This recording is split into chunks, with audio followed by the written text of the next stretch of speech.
Brent Barry's former teammate for 2 seasons. That's not the way we rehearsed this.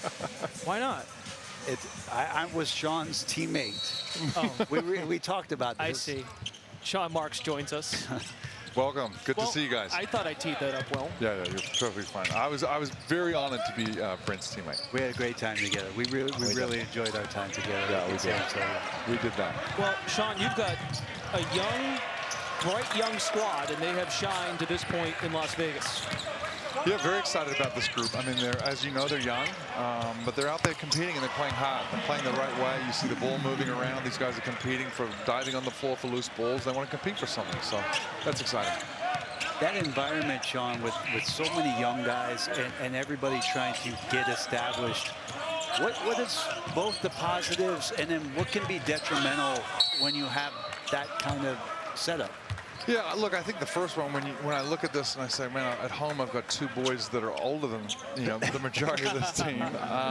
That's something, but I think it takes all of us to have a little bit of patience, right? We all have to have patience here, realize when they're 19 and 20 years old, what do they look like when they're 23, 24, let alone 27 and so forth. So we do have to have some patience. We have to understand that they're maturing mentally, physically, spiritually, you name it, the whole thing. But at the same time, we're trying to develop young men here, and I think that's the exciting thing for, not only Jordy and the coaching staff, but all of us involved in their development is helping them develop some habits and play the game the right way, enjoy themselves, and so forth. It's such a unique blend of also guys that have lived in different cultures, and you and I know how important that can be to a locker room, but what does the city of Brooklyn offer up? I'll do the both positive and negative things with this question as well, but what does Brooklyn offer up for these guys in terms of what they will experience?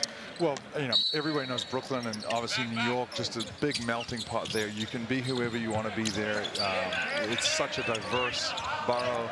That to me is exciting. It's a working class borough. That's where these guys definitely fit in. We want to play with that Brooklyn grit, as we say. But again, to have these guys who've come up from a vast array of different upbringing all around the world, that adds something to the culture of the locker room, like you talked about, like we experienced with the Spurs, right? So to me, that's great. Everybody has their own story, and it's a worldly game now, which is we're just seeing right now on the court.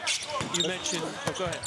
Brandon, all yours. You mentioned Jordy Fernandez entering his 3rd season as head coach. How does he pour into young players, and how does it work with Jordy to get the most out of this group going forward? Yeah, I think that one of the things that's really shined from Jordy and how he's approached, his first few years here has been just how honest he is with the players. Nobody ever questions, well, where do I stand? What are my expectations? What am I supposed to do? Jordy lets everybody know right off the get-go and owns it, and he's honest with it. Honest about himself, honest about the mistakes that he makes. And I think that takes a lot. It's a special leader, and he's been absolutely tremendous in these first couple of years. Let's funnel down and be a little bit more pointed about Mikal Brown and what you've seen, what you've heard, the time that you've spent with this young prospect and this young talent. What drew you guys to him?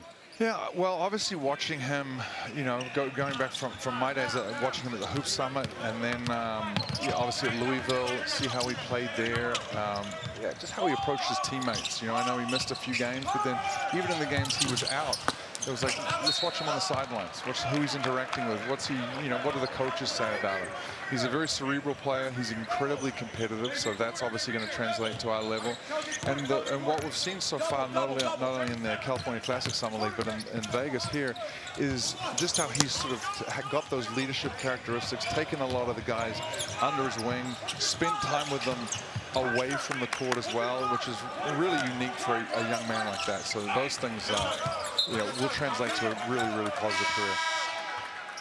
And Sean Marks joining us here on NBA Summer League coverage on Prime Video.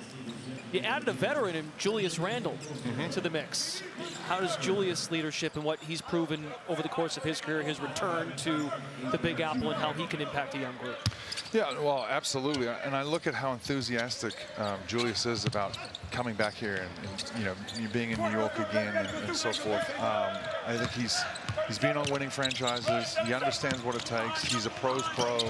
He's a powerful player. That's something we're looking for. We need a downhill player that can play like that at that position, which we didn't have. So, you know, I think him being able to take some of these young guys under his wing, show what it means to be a real pro at this level, and lead by example will be great. And that's exactly what we're excited about with Julius. I'd love for you to comment on it, Sean, but looking at the roster and understanding Michael Porter Jr. having won a championship in Denver with the Nuggets, Julius Randle and all the things that he has dealt with in his career so far, but shown that, you know, he's a stabilizing force. And that's the word I want to use with you. Having a couple of guys to help stabilize the environment around these guys, just how important is that? It's going to be huge, especially when we talked about before, just how young a team this is. Inexperienced in many levels, but at some time these guys have a chip on their shoulder, and it starts with, you know, having veterans that they can point to, and these guys can and lead not only by example on the court but off the court. You know, there's going to be highs and lows in the league. You know, in an 82-game season, we all know that. So guys who have been there and a little bit more battle tested are important. That's such an interesting transition in your career when you go to a situation like Sean has created in Brooklyn. You're asking these guys, the effort really speaks to the character and the character of those guys to be willing to expend extra energy to work with guys after practice or talk to them about something that happened in that game on the way to the bus. I mean, people outside don't understand just how much those conversations can impact positively if you have the right guy where these guys ultimately end up in terms of taking the positive steps forward. 100%. I think you and I both know we've seen it done really well where guys are willing to sacrifice, take a little less, and that's what those guys are open for, coming here and doing something different. Well, we're excited for you. We've kept you too long. The kids have to go to sleep now. But thanks for joining us, Kiwi. We appreciate it. Thanks, guys. All the best. Cheers.